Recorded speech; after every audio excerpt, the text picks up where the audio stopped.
Hello everyone and welcome to another I Pick My Butt video. More Archero today, and if you're anything like me, you've spent your whole Archero career trying to get that attack up, and then you come face to face with the final boss and you die with the boss only having a sliver of health. So that's why in this video, we're going to be going over a full HP guide so you'll know every little place to grab some more HP, so next time you're up against that boss, you're guaranteed to beat him. But first, a word about today's partner. Hello everyone, iPICKmyBUTT here. Recently, you see me promoting the EwinRacing gaming chairs, and where I made a funny video and then a, cool video I would call it, I wanted to make a sincere video for you. Because for me, I've always had a really cheap gaming chair.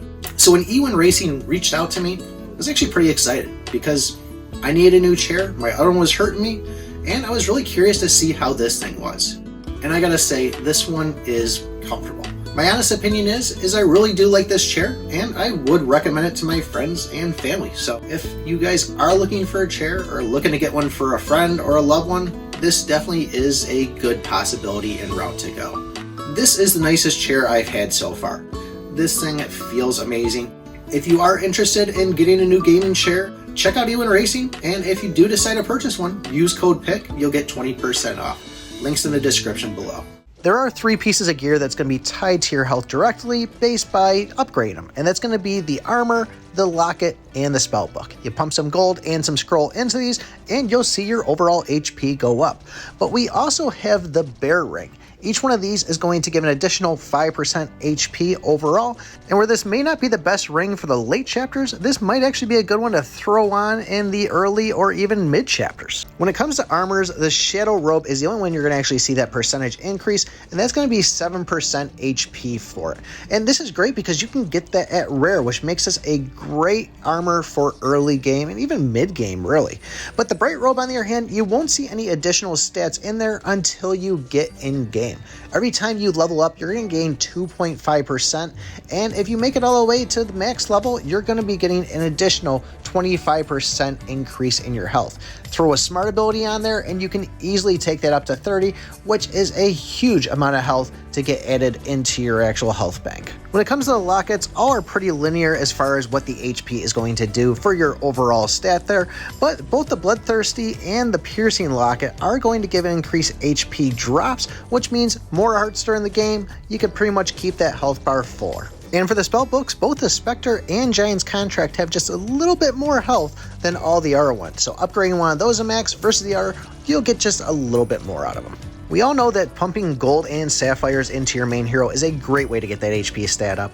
And then throw some chips in there to get the evolution bar up, that's going to increase it. And then taking it to the next star level will take it there even more. And an easy way to get some more HP is just taking some heroes to 2 stars. Uracell, Foreign, Sherry, Owner, they all have HP increases at their 2-star ability for all heroes. And for you late game players, Atreus, Bonnie, and Meowgic all have 7-star health bonuses also, and their shards are pretty decent to come across. Although Lina, Aquifa, Blazo, and Shingen all have them, they might be a little bit more difficult to get some of those shards in order to get to that point. But by all means, if you are maining them or switching between using them, it might be a good option to go with. As an early game player, you probably heard people say you want to try to unlock all the heroes and level them up to get their all hero bonuses. And Atreus, Owner, Sylvan, and Iris all are going to give HP stats at level 20.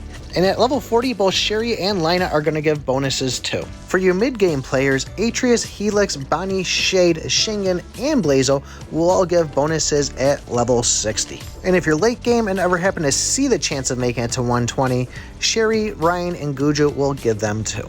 For a while, when it came to talents, the strength one was really the only thing we had that was going to give an increase to HP, and later they came out with enhanced equipment, hero power-up, and rune power-up. Now, enhanced equipment, that's going to increase all your equipment stats, hero power-up is going to increase your hero stats, and then rune power-up is going to unlock the rune tab and allow us to specify what we want to get to increase our stats by the runes. When it comes to those runes, a Savior, Recovery, and Luck all are going to give us an HP overall, just a standard number stat. And they also had the option of giving us an HP plus percentage to them. And where the Courage rune is mainly an attack rune, you can get the chance of getting some HP increases for specific heroes inside it. And when it comes to Savior, Recovery, and Luck Rune, don't forget to re-roll those, because every 20 you're going to get an additional 60 health up to re-rolling it 400 times. And then from there, the next 600 is going to give you an additional 100 HP for every 30 re-rolls. It all adds up, and this could really help you out. With the addition of the Equipment Altar and Hero Altar, this is another great way to increase your HP, and I would recommend you never play a normal chapter for farming again. Always be doing those hero ones, that way you can get those bloodstones. Now, I'm not going to break down every single level of the Hero Altar and Equipment Altar because I think it's ridiculous. It's something like 110,000 bloodstones you need to max one out, but really what I would suggest is go and do 10 levels at a time. So take one up 10 on the hero and then switch over to the equipment one and do 10. And every time you go up a single level, you're going to go and get a good jump on it. And then obviously once you hit that sacrifice to ascend the altar, you're going to get even more gains out of it. And usually sometimes you'll get a 5% plus HP. For the jewel section, both Emerald and Lapis are going to be the ones that are going to increase your HP and give you a couple other buffs in there too. For the beginning players, taking your armor to level 4 will give you an additional 200 HP, and taking the bracelet to level 8 will give you an additional 400. For your mid-game players, taking the locket to level 16 is going to give you 1500 HP, and for the late game players, taking your spellbook to 28 will give you an additional 10% health. When it comes to monsters, one of your priorities should be unlocking all 4 slots inside the monster book, because you can equip the monsters in there, which will give you an HP increase. But on top of that, every monster, depending on their star level, is going to have active stats, meaning that just you don't have to equip them, but once you unlock that star level, you're going to gain the buffs from that. And there's a majority of monsters out there at 7 stars, which sounds pretty far-fetched to get to, but if you do get them to 7 stars, there's a ton of HP bonuses, although 3 of the boss ones, which are going to be the Skeleton King, Queen Bee, and Fire Demon, are all going to give HP increases at 3 stars. So if you are lucky enough to get those eggs there and get them upgraded and trained, then there's a little bit extra for you too. And just like the altars, there's also the chance of getting enhanced equipment and hero stats increased too. And then we actually have a number of outfits that are going to give HP increases. I think there's about 15 of them altogether. And this comes to a good discussion right here, that whenever you see an event that's giving away a free outfit, this should be one of your first priorities in order to try to get to.